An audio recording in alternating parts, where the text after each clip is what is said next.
شكلك تايه، انا عارف، لو مش عارف تعمل ايه بالظبط في حياتك، تجيب فلوس ازاي، عندك التزامات كتير، عارف. انا جاي لك بقى النهارده في الفيديو ده الحل اللي انت من خلاله تقدر ان انت تتخلص من كل الاعباء اللي عندك دي وكل المشاكل اللي عندك دي. ده من خلال ايه؟ من خلال انك انت تتعلم صناعه المحتوى.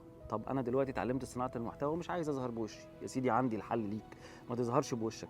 انا هعلمك صناعه المحتوى من غير ما تظهر بوشك. طب ده كله هيبقى موجود ازاي؟ هل هيبقى فيه موجود فيديوهات او حاجه؟ لا، انا عامل لك كتاب فيه 200 صفحه وفيه حوالي 25 جزء فيهم تفصيلا ازاي تبقى منشئ محتوى او ازاي تبقى صانع محتوى على مواقع التواصل الاجتماعي. ايه المهارات اللي لازم تبقى عندك، ايه الامكانيات اللي لازم تبقى عندك، ازاي تبدا صناعه المحتوى، الافكار تجيبها منين، كل حاجه جامعها لك في كتاب.